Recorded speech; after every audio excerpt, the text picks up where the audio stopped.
Yeah, full time. circle. Yeah. Now, so this is the first one. This is here on Europa. Okay. Cooley, can you tell us a little bit about what we're seeing here today? Oh my God. Yes. So this map is called Eventide Labs, and this is a I like the aesthetic already. Colony research outpost on Europa. This is I want a Europa map. So it just so happens that Aramis has chosen this location as a refueling station for her catch. So here you'll see, you know, perched just above the horizon is her catch in the skybox with, you know, it's getting hooked up, and we have a servitor over here that's hooked up to the catch to provide that ether that the Elixni need. And so we really wanted to situate the maps in the universe and, you know, draw on that deep Destiny lore. But yeah, we definitely have a presence of Fallen here, set amongst the abandoned human, you know, ice-encrusted structures of the past, which has been a really fun environment to work on. We definitely want to bring in as many new palettes as possible because, you know, there's so much great. I think it looks great art content so far. Palettes are really cool, and we want to. It looks like it has like an outside area as well. PvP wherever we can. Just there's no doors. You know, it doesn't. I don't think. Like it doesn't look like there's any doors that like open and close. Spaces. Also, there are doorways, but there's no doors. These maps to place in the world, so Rob, that I've seen. You know, having kind of looking at these through an artistic lens, what were some of the challenges or even kind of exciting opportunities potentially of finding, you know, new places for these maps to live in the more modern era of Destiny that we've been experiencing more recently? Well, we really wanted to make sure that when we do, I feel like this looks really good. Like this, you know, it's a major refresh to the map rotator, right? Like we're adding quite a bit of variety here. We wanted to make sure that we had 3 distinctly different places and places that players hadn't seen a bunch of times. So fortunately, we had these available to us, and I'm just not really looking at it super again big. now. I mean, so I'm like, not getting sick of looking at this. There's an interior, it looks like. I mean, one of the cool things like is a how kind purposeful of everything feels. The long lanes on the outside. The art team always pushes it so far where it really feels like you're walking into a truly recently defunct, you know, human colony or whatever the case may be. Yeah, and the frozen world of Europa. I mean, they all have their advantages for PvP, but the frozen ice walls of Europa are just perfect for multiplayer, and I'm sure Cooley's going to talk about it's like 3 lanes kind actually, of. also, too, Cooley, if you wouldn't mind, you know, as people who have heard me talk too much about Destiny PvP would know, Dead Man's Tale and I get along a lot. Can you tell us a little bit maybe about some of the sightlines or opportunities that I'll have to maybe rack up some additional kills as I dive into this map the first time? Totally. If long range is your thing, this spot out here is definitely the place for you.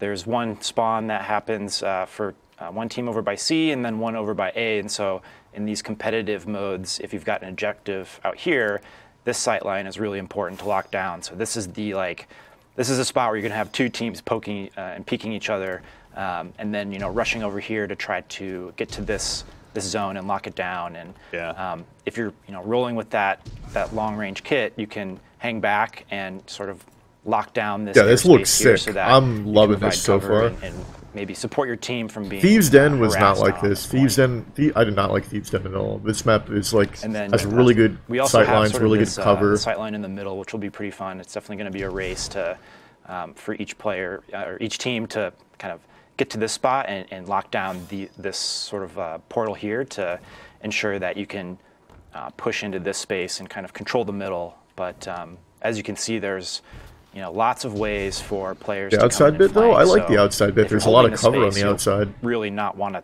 be here for too long unless you've got the support to do it. Yeah.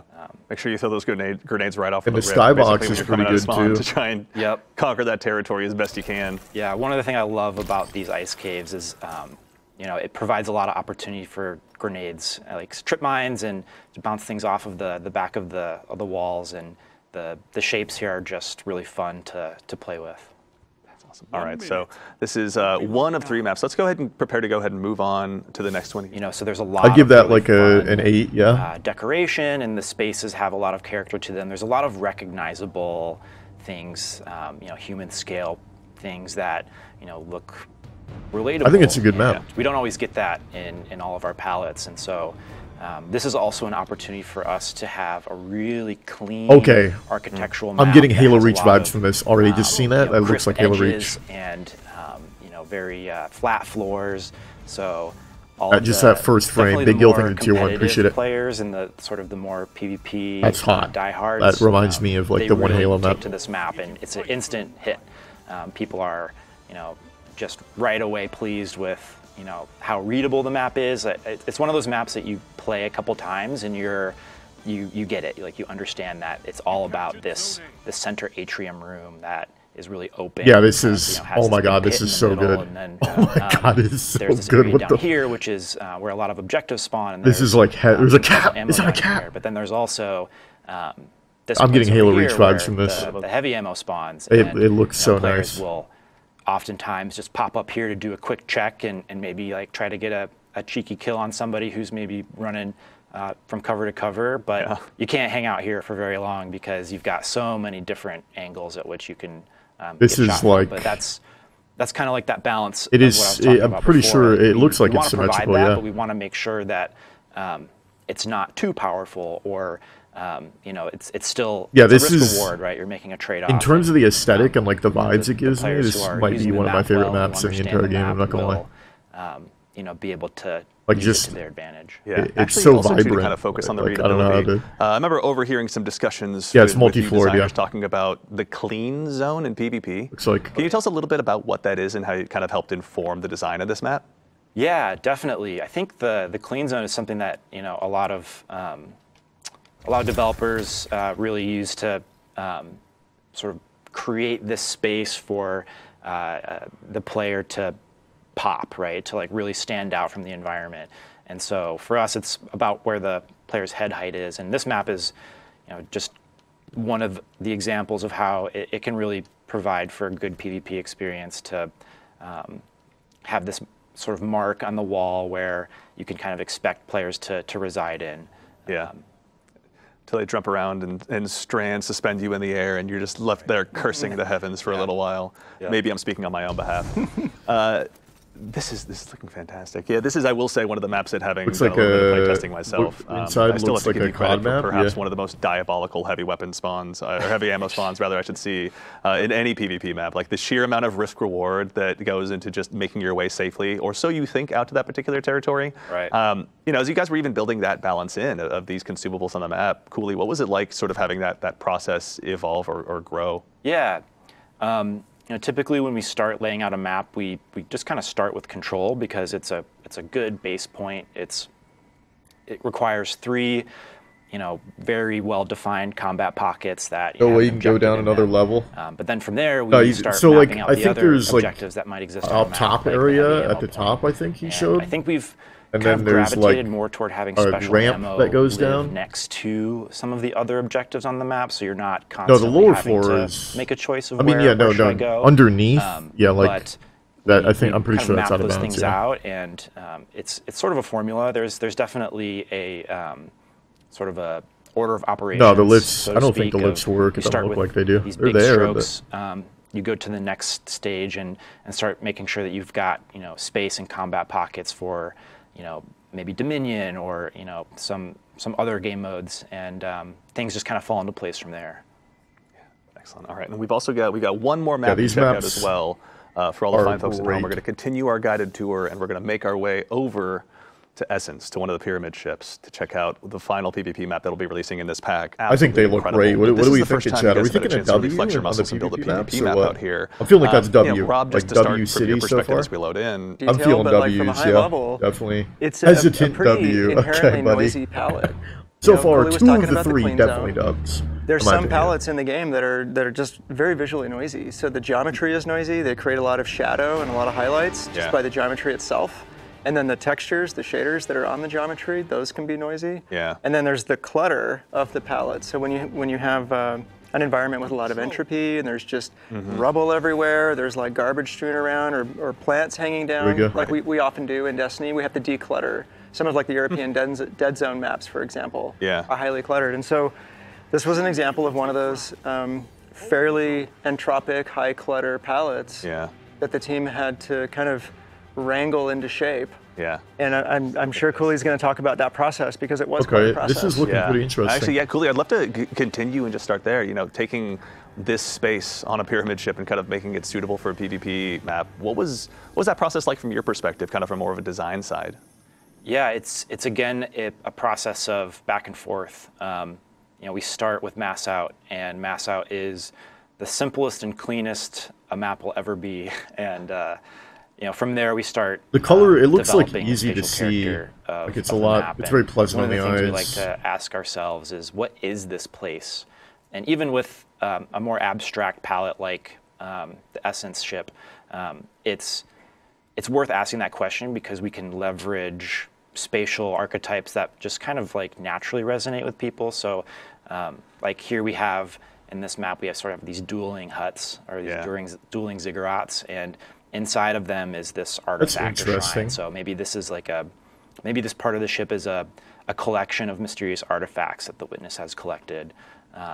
And it's definitely an interesting play space. To give a little bit of rhyme and reason to a space that otherwise is completely abstract.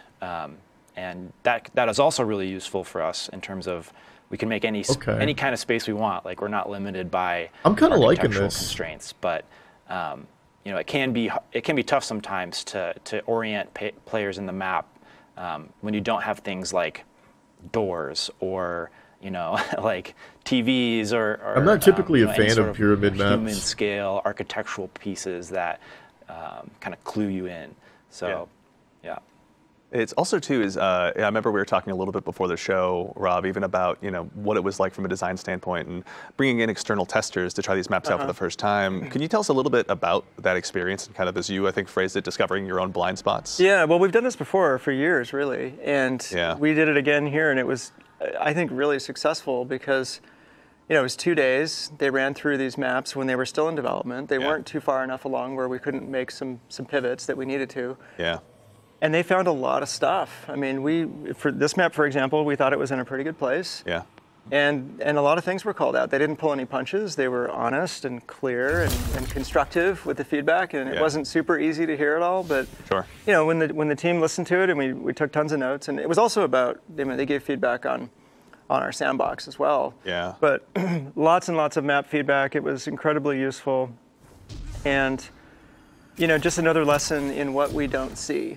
Yeah. You know, and it's so valuable to do that. And these, I can't say who they were, but they're very well-known community players. These folks in chat, who knows? Yeah, but you know, we really were careful about who we brought in because we wanted people that would be very pragmatic. You know, they weren't interested in their own, you know, YouTube monetization strategy or how they particularly make content. They wanted the game to be in a great place. They wanted PvP to be in a great place for the community and for Destiny. Absolutely. Right? And they were carefully selected that way, and great communicators who could articulate the feedback. They could really speak to what they were experiencing and what we could do to fix what they were experiencing. Yeah.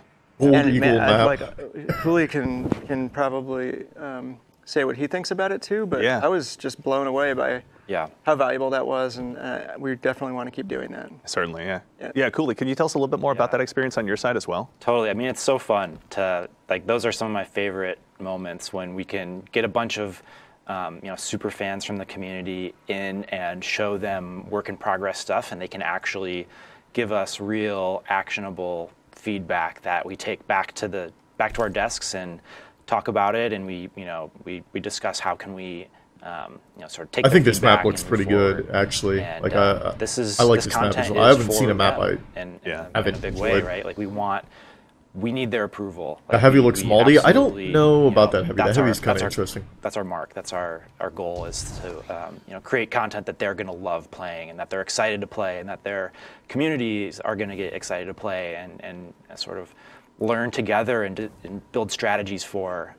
You know, that's the funnest part of the job. Yeah, I mean, also, you know, Cooley, on your side in general, what are you most excited for players to experience once this gets out into the world Least favorite of the three? Yeah, I agree. This is my least favorite of the three, but it's still good. Like, it's not like, oh, to have a totally new Trials experience that you know is going to be a sort of an experience of discovery of these new spaces and new strategies, and for players to also, you know, the meta isn't really formed yet. I mean, like we sort of know how the map plays, but it's always a fun surprise to see in the wild just how the map ends up sorting out and what people end up doing, and you know, we're really looking forward to just watching what happens.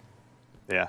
I mean, I count myself among the many that are excited to go ahead and dive on in, having more playgrounds to go ahead and dive on in on trials. Second map was the best. Yeah, second map. Maybe try and go ahead. I agree. Was actually the best. get some more competitive rank. Cooley, thank you so much for taking the time to walk us through these today. We really appreciate it. Anytime, my pleasure. And all right, we'll go ahead and use that as a moment to conclude the quick tour as well as the PvP maps off. And reminder, Into the Light launches next week. But in the meantime, take care of yourselves, take care of each other, and we'll see you all Starside.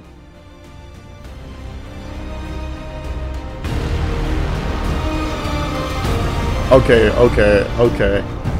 Wow. That's...